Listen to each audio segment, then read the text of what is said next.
Okay, so in this session, we're going to look at how to crop a sample. And this would often take place where, in this case, I have a very, very long track that I just want to use one part of.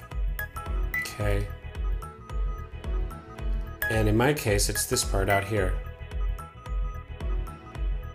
Okay, so a typical workflow for me would be to leave this one intact in case I wanted to go back later and get some of this.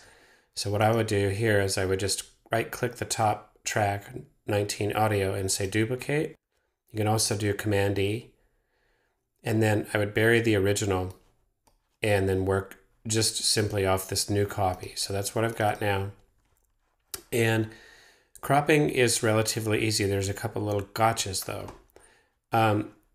It is entirely governed by this loop brace, and it's entirely governed by the start point. In other words, if I said right-click crop sample here, then I'm not going to get a full crop. It's because my loop brace has to contain the start point, okay?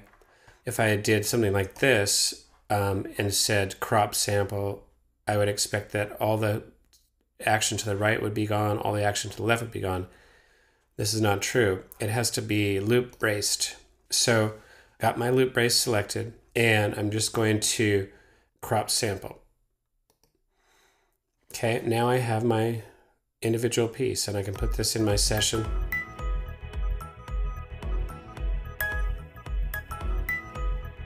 Okay, so what I'm going to do now is create a reversal of this. Reverse is another thing that we need to look at over in this area.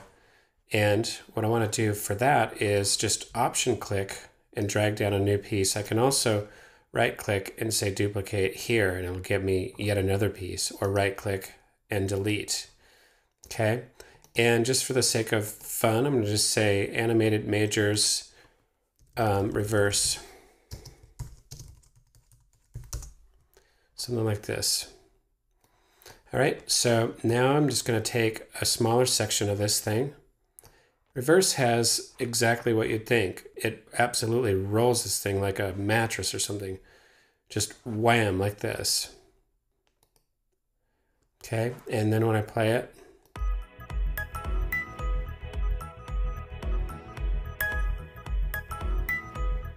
the one thing that you do need to know is that crop and reverse are the only two destructive editing sample things that Live does.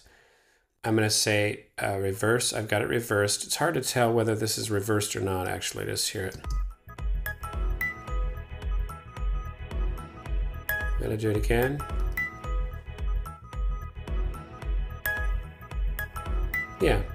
Okay, one other thing that is oftentimes the case in using Live when you're building your own samples is this is a quite ambient thing, and I would like it if I could just play it once and it would go 10, 12 bars and then play again. So how do I extend the loop region? That's done this way. I go to my loop and I go to my length and I just roll this up.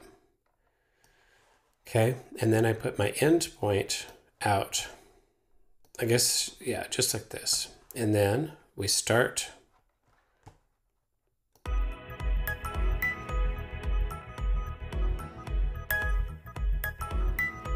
And that's how you get extra length. All right, so in the next session, we're going to learn what this little button edit does here. And we're also going to learn a way to defeat this grid.